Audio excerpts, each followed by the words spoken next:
ಇವತ್ತು ಪತ್ರಿಕೆಗಳು, ಪತ್ರಕರ್ತರು, ಮಾಧ್ಯಮ ಸಂಸ್ಥೆಗಳು ಹೇಗಾಗಿದೆ ಅಂದ್ರೆ ಒಂದು ಆಸನ ವಿಕಸಿತ ತರ ಇದ್ದಾರೆ ಪತ್ರಕರ್ತರು. ಬಹುತೇಕ ಪತ್ರಕರ್ತರು ಹಾಗೆ ಇದೆ. ಮಾನತೆ ನನಗೆ ಕಾಣಿಸ್ತಾ ಇರೋದು ಅವರು ವೃತ್ತಿನಿಷ್ಠ ಪತ್ರಿಕೋದ್ಯಮದ ಏಕೈಕ ಪತ್ರಿಕೆಯಾಗಿ ಕಾಣಿಸ್ತಾ ಇದ್ದಾರೆ. ನಿಜವಾದ ಪ್ರೊಫೆಷನಲ್ ಹೇಗಿರ್ಬೇಕು ವೃತ್ತಿಯನ್ನ ಅದಕ್ಕೆ ನಿಷ್ಠರಾಗಿ ಬದುಕೊಂಡಿದೆ ಅಲ್ಲ, ಅದು ಮಹಾಂತೇಶ್ವರ ನಾನು ಕಂಡಿದ್ದೇನೆ.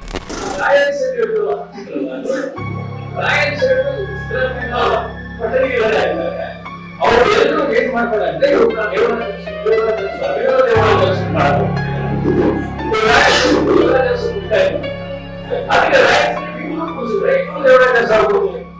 ವಿಶ್ವನಾಥ್ ಅವ್ರು ಯಾಕೆ ಇಷ್ಟ ಆಗ್ತಾರೆ ಅಂದ್ರೆ, ನಾನು ಪತ್ರಿಕೋದ್ಯಮದಲ್ಲಿ ಆಕ್ಟಿವ್ ಆಗಿರೋರು ಹೇಗಿದ್ರು ಇಲ್ಲಿರುವಾಗಲೂ ಮಾತಾಡೋದು ಸಾಧ್ಯ ಮತ್ತು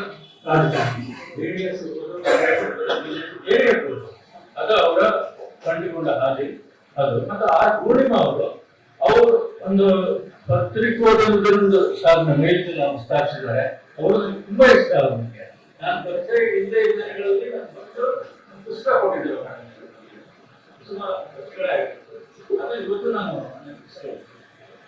ಮತ್ತೆ ಮಹಾಂತೇಶ್ ನನ್ನ ಪರಿಚಯ ಸುಮಾರು 25 ವರ್ಷ ಸಹೋದ್ಯೋಗಿಯಾಗಿ ಪರಿಚಯದ ಮಹಾಂತೇಶ್, ಆಮೇಲೆ ಸ್ನೇಹಿತರಾದರು, ಆಮೇಲೆ ನನಗೆ ಗುರುಗಳಾದರು ಮಹಾಂತೇಶ್ ಆಯ್ತಾ. ಅಷ್ಟರ ಮಟ್ಟಿಗೆ ಕೊನೆಗೆ ನನ್ನ ಕುಟುಂಬದ ಸದಸ್ಯರಾದರು. ನನ್ನ ತಮ್ಮನಿಗಿಂತ ಹೆಚ್ಚು, ನನ್ನ ತಮ್ಮ ಎಷ್ಟು ಅದಕ್ಕಿಂತ ಹೆಚ್ಚು ಪ್ರೀತಿ ತೋರಿಸಿದ್ದಾರೆ.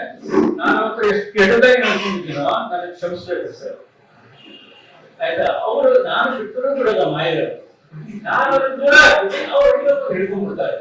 ಇದು ಇಲ್ಲಿ ಬಂದಿದ್ದು ಕೂಡ ಮುಲಾಜಿನ ಕಾರಣಕ್ಕಾಗಿ. ನನಗೆ ಮಹಾಂತೇಶ್ ಹೊರಗಡೆ ಬರೋದಿಲ್ಲ, ನನಗೆ ಅಗತ್ಯನೇ ಇಲ್ಲ ಅನ್ನುವ ಒಂದು ಆಲೋಚನೆಯಲ್ಲಿದ್ದೀನಿ. ಇದು ಕಾರ್ಯಕ್ರಮದಲ್ಲಿ ಹೋಗ್ಬೇಕು, ಮಾತಾಡ್ಬೇಕು ಅಂತ ಏನೋ ಇಲ್ಲ ನನಗೆ. ಇಂಥ ಪರಿಸ್ಥಿತಿಯಲ್ಲಿ ಇವತ್ತು ಪತ್ರಿಕೆಗಳು, ಪತ್ರಕರ್ತರು, ಮಾಧ್ಯಮ ಸಂಸ್ಥೆಗಳು ಹೇಗಾಗಿದೆ ಅಂದ್ರೆ ಒಂದು ಆಸನ ವಿದೂಷಕ ತರ ಇದ್ದಾರೆ ಪತ್ರಕರ್ತರು. ಬಹುತೇಕ ಪತ್ರಕರ್ತರು ಹಾಗೆ ಇದೆ. ಆಸನ ವಿದೂಷಕರು. ಮಾನತೆ ನನಗೆ ಕಾಣಿಸ್ತಾ ಇರೋದು ಅವರು ವೃತ್ತಿನಿಷ್ಠ ಪತ್ರಿಕೋದ್ಯಮದ ಏಕೈಕ ಪ್ರತಿನಿಧಿಯಾಗಿ ಕಾಣಿಸ್ತಾ ಇದ್ದಾರೆ. ನಿಜವಾದ ಪ್ರೊಫೆಷನಲ್ ಹೇಗಿರ್ಬೇಕು ವೃತ್ತಿಯನ್ನ ಅದಕ್ಕೆ ನಿಷ್ಠರಾಗಿ ಬದುಕೊಂಡಿದೆ ಅಲ್ಲ, ಅದು ಮಹಾಂತೇಶ್ವರ ನಾನು ಕಂಡಿದ್ದೇನೆ. ಬೇರೆಯವ್ರಿಗೆ ಕಾಣಕ್ ಸಾಧ್ಯನೇ ಇಲ್ಲ. ಮೇನ್ ಸ್ಟ್ರೀಮ್ ಮೀಡಿಯಾ ಇವತ್ತು ಎಲ್ಲೋ ಒಂದೊಂದು ಸಂಸ್ಥೆಗೆ ಒಬ್ಬರಿಗೆ ಸಿಗ್ಬೋದು. ಮೊನ್ನೆ ರವಿಕೃಷ್ಣ ರೆಡ್ಡಿ ಅವರು ಕೂಡ ಆಗಿದ್ರು. ರವಿಕೃಷ್ಣ ರೆಡ್ಡಿ ಅವರು ಸೋಷಿಯಲ್ ಮೀಡಿಯಾ ಅವರು ಎಷ್ಟು ಒಳ್ಳೆಯವರು ಮತ್ತು ಇನ್ನೋಸೆಂಟ್ ಅಂತ ಹೇಳ್ತೀವಿ. ಅವ್ರಿಗೆ ಹೊಸದಿದ್ದು ಇದು ವರ್ಷದಲ್ಲಿ 20-25 ಕಾರ್ಯಕ್ರಮಗಳು ಇರ್ಬೋದು, ಶಾಸಕರು ಇರ್ಬೋದು, ಮಂತ್ರಿಗಳು ಇರ್ಬೋದು. ನಾವು ಶಾಸಕರ ಜೇಬಿನಿಂದ, ಮಂತ್ರಿಗಳ ಜೇಬಿನಿಂದ ಕೈ ಹಾಕಿ ನೋಡಿದ್ದೆ ನಾನು ಆಯ್ತಾ. ಅಂದ್ರೆ ಸರ್ ಬೆಳಗ್ಗೆ ಟಿಫನ್ ಆಯ್ತಾ ಕೈ ಹಾಕಿ ನಾನು ನೋಡಿದ್ದೇನೆ. ನಾನು ನೋಡಿದ್ದೀನಿ.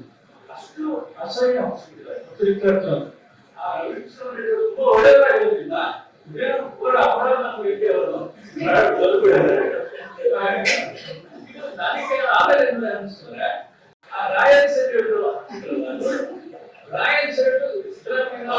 ಪತ್ರಿಕೆಗಳೇ ಆಗಿದ್ದಾರೆ. ಅವ್ರು ಎಲ್ಲರೂ ಏನ್ ಮಾಡ್ತಾರೆ ಅಂದ್ರೆ ಮಾಡಕೊಟ್ಬಿಟ್ಟಿದ್ದಾರೆ. ಅದಕ್ಕೆ ಒಂದು ಕಾರಣ ಆ ಕಾರಣಗಳು ಇರ್ಬೋದು ಅಂತ ನನಗೆ ಅನಿಸ್ಬೋದು. ಅದಿರಲಿ. ನನಗೆ ಎಲ್ಲ ಓದಿಗಳು ನಾನು ಓದಿದ್ದೀನಿ. ಮಹಾಂತೇಶ್ ಇನ್ನಷ್ಟು ಬೇಕು. ಆದ್ರೆ ಮಹಾಂತೇಶ್ ಛಲ ಇದೆ ಅಲ್ಲ, ಆ ಛಲದ 10% ನನಗಿಲ್ಲ. ನನ್ನ ಹೆಂಡತಿ ಮಗನಿಗಿದೆ. ಅವ್ರಿಗೂ ಹಠ ಹೇಳಿದ್ರೆ ಮಳೆ ಮಾಡ್ತಾ ಕೆಲಸ. ಆದ್ರೆ ಮಹಾಂತೇಶ್ ನೋಡಿದ್ದೀನಿ. ನನಗೆ ಮಾತ್ರ ಅಯ್ಯೋ ಆಗಿಲ್ವಾ ಸಾಧ್ಯ ಇಲ್ಲ. 5 ವರ್ಷ ಮಾಡಿದ್ದಾರೆ ಅಂದ್ರೆ ಇನ್ನಷ್ಟು ಹೋಗ್ಬೇಕು. ಇನ್ನು 25 ವರ್ಷ, 50 ವರ್ಷ ಮುಂದುವರಿಲಿ. ಇಂಥ ಒಂದು ಸಂಸ್ಥೆ ನಮ್ಗೆ ಬೇಕು. ಇದು ಇನ್ನಷ್ಟು ಶಕ್ತಿಶಾಲಿ ಆಗಲಿ ನಾನು ಹಾರೈಸ್ತೀನಿ. ಮಾತನಾಡಿಸ್ತೇನೆ. ಇವತ್ತು ನಾನು ನಿಮ್ಮಲ್ಲಿ ಒಂದು ಮನವಿ ಮಾಡ್ತಾ ಇದ್ದೀನಿ. ದಿ ಫೈಲ್ ಕಳೆದ 3 ವರ್ಷಗಳಿಂದ ಯಾರ ಮುಲಾಜಿಗೂ ಒಳಗಾಗದೆ ನಿಷ್ಪಕ್ಷಪಾತವಾಗಿ ತನಿಖಾ ವರದಿಗಳನ್ನ ನಿಮ್ಮ ಮುಂದೆ ಇಡ್ತಾ ಇದೆ. ಕೋವಿಡ್ ಹಗರಣ ಆಗಿರ್ಬೋದು, ಶಿಕ್ಷಕರ ನೇಮಕಾತಿಯಲ್ಲಿನ ಅಕ್ರಮವಾಗಿರ್ಬೋದು, ಸರ್ಕಾರದ ಹಲವಾರು ಭ್ರಷ್ಟಾಚಾರಗಳನ್ನ ದಾಖಲೆ ಸಮೇತ ಬಯಲು ಮಾಡ್ತಾ ಇದೆ. ನಮ್ಮ ಈ ವರದಿಗಳನ್ನ ಆಧರಿಸಿ ತನಿಖಾ ಆಯೋಗಗಳು ರಚನೆ ಆಗಿದೆ. ನಮ್ಮ ಸಂಸ್ಥೆ ಹೀಗೆ ನಿರಂತರವಾಗಿ ನಿರ್ಭೀತಿಯಿಂದ ಸ್ವತಂತ್ರವಾಗಿ ಮುಂದುವರಿಯೋದಕ್ಕೆ ನಿಮ್ಮ ಸಹಾಯ ಅತ್ಯಗತ್ಯ. ಹಾಗಾಗಿ ನನ್ನ ಮನವಿ, ಡಿಸ್ಕ್ರಿಪ್ಷನ್ ಬಾಕ್ಸ್ ನಲ್ಲಿರುವಂತಹ ಲಿಂಕ್ ಬಳಸಿ ಅಥವಾ ಈ ವಿಡಿಯೋದಲ್ಲಿ QR ಕೋಡ್ ನ ಸ್ಕ್ಯಾನ್ ಮಾಡಿ ನಿಮ್ಮ ಕೈಲಾದಷ್ಟು ಹಣ ಡೊನೇಟ್ ಮಾಡಿ. ಈ ಮೂಲಕ ಸ್ವತಂತ್ರ ಪತ್ರಿಕೋದ್ಯಮವನ್ನ ಬೆಂಬಲಿಸಿ. ನಮಸ್ಕಾರ.